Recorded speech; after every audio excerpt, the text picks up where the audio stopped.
डेरे मित्रों, कांग्रेस के एक सांसद हैं मणिकम टैगोर, लोकसभा में कांग्रेस के विप भी हैं, राहुल गांधी के करीबी हैं, तो उन्होंने अपनी सोच को पूरी तरह राहुल गांधी की पसंद के मुताबिक ढाल लिया है। जैसे राहुल गांधी आरएसएस के खिलाफ बयानबाजी करते हैं, वैसे ही मणिकम टैगोर भी आरएसएस के खिलाफ बयानबाजी करते रहते हैं। पहले सुनिए अब मणिकम टैगोर ने क्या कहा है। आरएसएस एक नफरत वाला संगठन है, नफरत फैलाती है, नफरत का ब्रीड करती है, नफरत का प्रोपेगेंडा करती है। और वो संगठन अलकायदा जैसे एक संगठन है, अलकायदा एक नफरत का फैलाती है, आतंक का फैलाती है, वो भी ऑर्गेनाइज्ड है, उससे कोई सीखने के लिए जरूरत नहीं होती है। आरएसएस की तुलना अलकायदा से, डीएनए मित्रों, ये बौद्धिक दिवालियापन की पराकाष्ठा है, ये तार्किक दरिद्रता का शिखर है। सोचिए, जो संगठन 100 साल से देश हित के कार्य में जुटा है, जिस संगठन का उद्देश्य ही मानव कल्याण है, उसकी तुलना किसी आतंकी संगठन से करना बौद्धिक पाप है। मतलब जिस अलकायदा का इतिहास खून से रंगा है, लादेन के जिस संगठन ने दुनिया के हर कोने में निर्दोष लोगों का रक्त बहाया, ऐसे संगठन से आरएसएस की तुलना, ऐसी तुलना अपने तर्क को तिलांजलि दे चुका कोई व्यक्ति ही कर चुका है। राहुल गांधी की नजर में अपनी इमेज चमकाने के लिए मणिकम टैगोर ऐसा कर रहे हैं, और जानते हैं मणिकम टैगोर ऐसा क्यों कर रहे हैं? अब ये समझते हैं। प्रसिद्ध चीनी विचारक कन्फ्यूशियस ने कहा है कि 3 तरीकों से हम ज्ञान प्राप्त करते हैं। पहला चिंतन से, जो सबसे श्रेष्ठ है, दूसरा अनुकरण से, जो सबसे आसान है, और तीसरा अनुभव से, जो सबसे कड़वा है। तो कांग्रेस को भी ज्ञान प्राप्त करने यानी कि सीखने की सलाह पार्टी के वरिष्ठ नेता दिग्विजय सिंह ने दी थी। दिग्विजय सिंह ने अपनी सोशल मीडिया पोस्ट में आरएसएस की संगठन शक्ति की प्रशंसा करते हुए कांग्रेस को आरएसएस से सीखने की सलाह दी थी। सुनिए दिग्विजय सिंह ने क्या कहा था।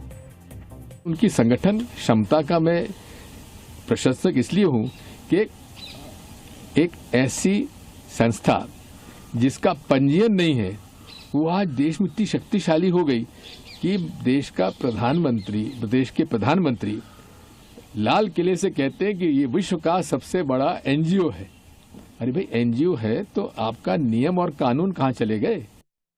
सुना आपने, चुनाव में हार का शतक बना चुकी कांग्रेस को दिग्विजय सिंह ने आरएसएस से संगठन को मजबूत करने की क्षमता सीखने की बात कही थी। डीएनए मित्रों, विद्वान कहते हैं कि बुद्धिमान व्यक्ति दूसरों की शक्ति और कमजोरी से सीखता है। दिग्विजय सिंह ने भी अपनी पार्टी को बुद्धिमत्ता अपनाते हुए आरएसएस से संगठन शक्ति सीखने की अपील की थी।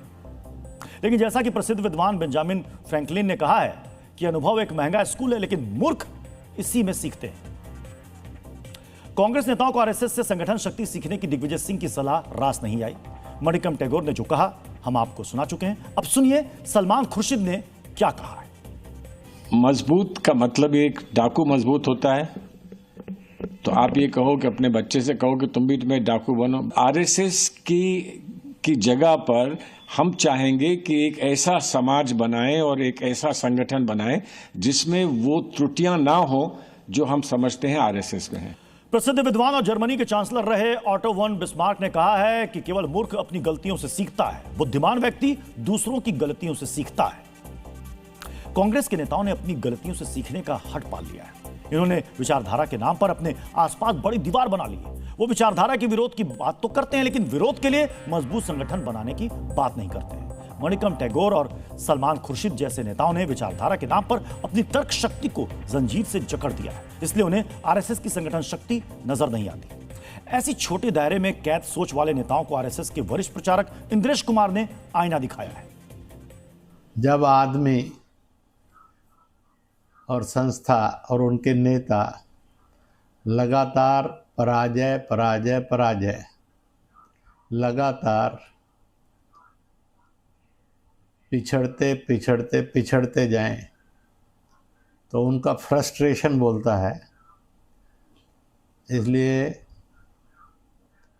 कुछ नेताओं ने आरएसएस की भरपूर उसके डिसिप्लिन के लिए, उसके देश प्रेम के लिए और उसके द्वारा समाज निर्माण के लिए प्रशंसा की। इसी से कांग्रेस में खलबली मची हुई है और वो विभाजित रूप में दिख रही है। सामान्य तौर पर यह कहा जाता है कि जिससे शत्रुता हो उसमें भी अगर कुछ अच्छा है तो सीखना चाहिए। अनुशासन और मजबूत संगठन शक्ति के कारण ही आज आरएसएस राष्ट्रहित के काम में सबसे आगे रहता है। अपनी संगठन शक्ति के कारण ही कभी देश भर में वामपंथी दल बहुत मजबूत हुआ करते थे। जैसे ही संगठन कमजोर हुआ, लेफ्ट का आधार भी सिमट गया। अब यह कांग्रेस को तय करना है कि वो किस दिशा में आगे बढ़ना चाहती है।